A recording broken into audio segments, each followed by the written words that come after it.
प्रार्थना करने के लिए जाते हैं। अब 4 लोग प्रार्थना कर रहे हैं, 4 दोस्त प्रार्थना कर रहे हैं। एक दोस्त को कुछ काम याद आता है, वो फोन निकाल करके वही बात करने लगता है। ठीक है, तुरंत मतलब ना फोन निकालता है, कुछ कर रहा होता है। दूसरा दोस्त उसे टोकता है कि भाई तुम कैसे अजीब आदमी हो, हम लोग यहाँ प्रार्थना करने के लिए आए भगवान के घर में, तुम्हें ये दीन दुनिया की बात नजर ये आ रही है, मतलब ना तुम क्या कर रहे हो। अब वो उनका झगड़ा शुरू हो जाता है। वो आदमी कहता है मेरा काम बहुत जरूरी है, वो झगड़ा कर रहे हैं, तो प्रार्थना तो कर रहे नहीं भगवान के घर में जिसके लिए वो आए।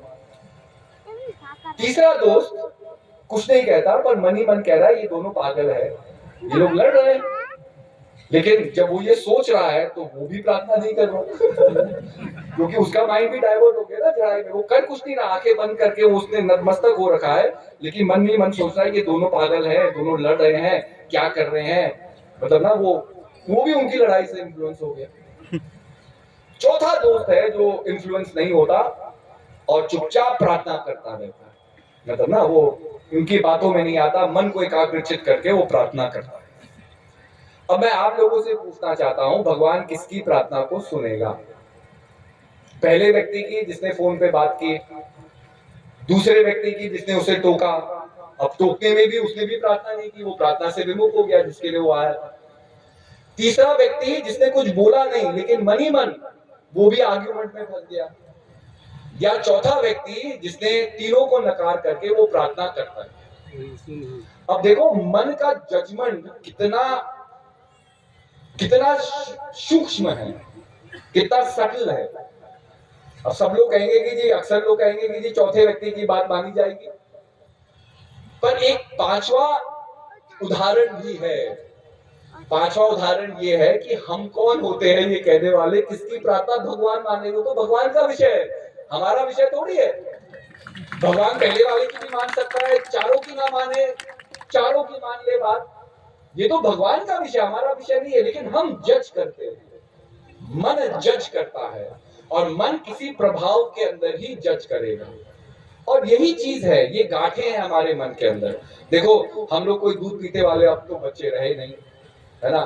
धीरे धीरे बाल सफेद हो गए, घुटनों में दर्द शुरू हो रहा है, ऐसी ऐसी जगह दर्द हो रहा है कि एहसास हो रहा है कि हमारा शरीर भी है तो शरीर का पता ही नहीं जब तक दर्द ना हो। अरे घुटने काम कर रहे हैं जब दर्द हो रहा है, कमर दर्द कर रही है तो लग रहा है कमर भी है, इतने साल कहाँ थी कमर, अब दर्द कर रही है तो पता चल रहा है। तो शरीर के ऐसे ऐसे अंग दर्द कर रहे हैं, कभी मन के अंदर टेंशन है, कभी मन ही खुश नहीं है, मन ही उल्टे उल्टे ख्यालों को सोचता रहता है। मतलब कितना असहाय हम संसार में जी रहे हैं। लेकिन हर एक अनुभव का आपके जीवन में एक प्रभाव है, एक परछाई है। कुछ कुछ अनुभव जीवन में, चाहे पल के अनुभव होंगे, समय की परिस्थितियां होगी, या लोगों से मिलना होगा, कभी कभी कुछ अनुभव बहुत गहरे होते हैं, गहरी परछाई छोड़ देते हैं, और उस परछाई से निकलना बड़ा मुश्किल होता है। अब कैसे?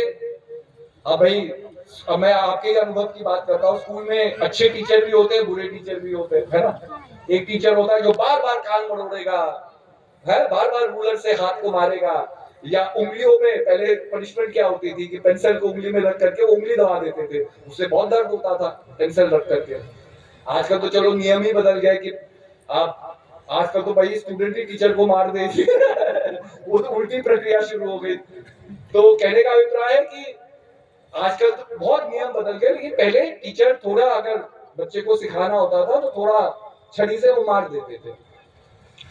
अच्छा, जिस टीचर को मारने की आदत है, अब उसकी क्लास में जाने से आगे वाली रो में कोई बैठना पसंद नहीं करता था, सब लोग पीछे वाली बेंच में बैठ जाते थे क्योंकि मार तो आगे वाले को ही पड़ेगी।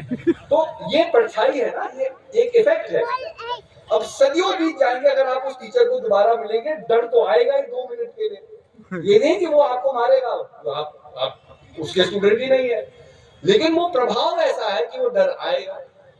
ऐसे ही कोई टीचर होंगे जिन्होंने बहुत अच्छी तरह से आपको संभाला, आपको सराया, आपको पढ़ाया लिखाया, आपको सहारा दिया, और जब भी आप उस व्यक्ति को देखेंगे या उसके बारे में सुनेंगे, आपका हृदय पुलकित हो जाएगा, डर नहीं आएगा, भय नहीं आएगा।